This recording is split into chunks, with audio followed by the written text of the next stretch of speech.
I'm sure like many of you, my early childhood consisted of going to school, then coming home to your game console and continuing your playthrough of one of TT Games' classic LEGO games. LEGO Star Wars The Complete Saga, LEGO Batman, LEGO Indiana Jones, and many others. In all my years of gaming, these LEGO games have been some of the most enjoyable games I have ever played, with The Complete Saga being one of the very few games I have ever 100% completed. But nowadays, these LEGO games that are released today just aren't as fun or memorable anymore. It's almost like something is missing. In this video, we'll explore what went wrong and why LEGO games aren't as fun anymore.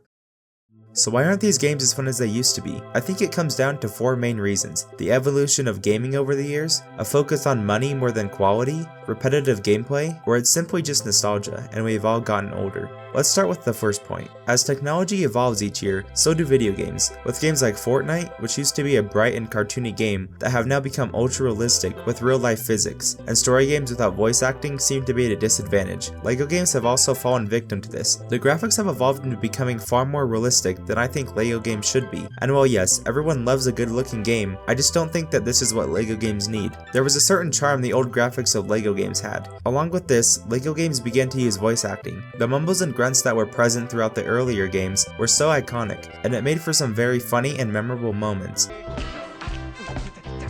With the voice acting in LEGO games now, it just makes the game feel more realistic and less like LEGO, because obviously LEGOs don't talk, so making them mumble and grunt made sense. I just don't like it when games try to be as realistic as possible when they don't need to be. However, in the Skywalker Saga, the developers made a mumble mode option, so you can play without voice acting. While this is a step in the right direction, let's explore our next point.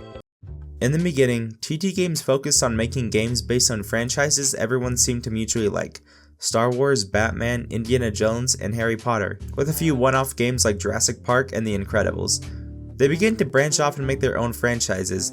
It began with LEGO City Undercover, where as the name suggests, you play as an undercover cop. I remember wanting this game for so long, seeing the commercials on TV, only to be disappointed to find out that I needed a Wii U when I only had the original Wii. While this game wasn't all that bad, they really hit the bottom of the bucket with LEGO Dimensions. This game was an absolute mess, with the base game costing you $100, and while you could complete the base game with just the 3 characters provided, most of the game was locked behind a paywall, as you had to purchase what they were calling level packs, that would come with a character and sometimes another random build, like a car or something, which were around $15 each. In the end, if you wanted 100% LEGO Dimensions, you could, for the low price of $653. Shout out to the person on Reddit for doing the calculations. I don't really know what they were thinking with this game. The huge paywall they put behind this game got rid of the magic of 100%ing a LEGO game. It was as if they were more focused on how much money they could make rather than how much fun and enjoyable the game actually was. It was like they had lost their passion for creating an exciting game. But thankfully, it never got worse than this. Or did it? Now LEGO games are filled with paid DLC. You used to be able to just unlock every character in the base game, but now they push DLC after DLC after DLC for games such as DC Villains, the Skywalker Saga, and Marvel Superheroes, just to get these characters that I think most people would rather want to do a mission or get collectibles to unlock them, rather than just buying them for a few dollars. Again, showing that maybe they started to care more about how much money they could squeeze out of the fan base than if they had made a quality game. But was this really the reason these games aren't fun anymore? Well, maybe. But let's get to our next point. As mentioned before, TT Games has released a few one-off titles, Jurassic Park and The Incredibles, as well as making a game for The Hobbit and Lord of the Rings, but it feels like they have been milking the same movie franchises forever. Star Wars, Marvel, DC, while those are the games that bring in the most money, after each release it feels like we have played this before, and it gets repetitive. They need to come up with new franchises to make games of, and while LEGO Dimensions tried to do that, it was executed poorly. I know many people would love a standalone game of franchises like Back to the Future or Ghostbusters, or even The Simpsons. Adding new and interesting games rather than recycling old ones each year would draw so many more people back in, or even attract new fans. But with that, let's move on to our last point. This last point is what I believe to be the real reason LEGO games aren't fun anymore. And it all comes down to nostalgia. All of us just simply miss playing these games as a kid. Times were simpler, and we didn't have all these other responsibilities or worries. The most we worried about was where the last mini kit was after searching the whole level, or looking for the red bricks so you could turn on the 10 times stud multiplier, playing co-op mode with your friend as you stay up all night and putting as many levels together as you can, creating your own custom superhero in LEGO Batman 2, then exploring Gotham and beating up bad guys.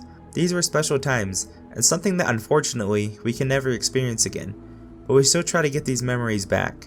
And while I do think the reasons we covered before play a small part in it, it's really simply the fact that we have all grown up. And maybe you're an adult and you still enjoy LEGO games, and that's perfectly fine. It's not like you have to stop enjoying a quote-unquote kids game just because you're an adult. I wish I enjoyed LEGO games as much as I used to. I don't just despise them now. I mean, I was so hyped for the Skywalker Saga, a reimagining of a video game that got me into gaming as a whole. It was everything I had ever dreamed of. But as it was delayed over and over again, and more time passed, the day it was released and I finally got to play it, I just wasn't as excited as I thought I would be. I didn't even finish the game. I played it for about 2 hours and then I got off, wondering why was I not more excited? Why did it not feel the same? It's quite sad that a thing like this happens to us, and it happens with more games than just LEGO games. Fortnite, Minecraft, Terraria even. Maybe one day we will enjoy these games again, but if nostalgia is the real answer, I'm not sure if that will ever happen.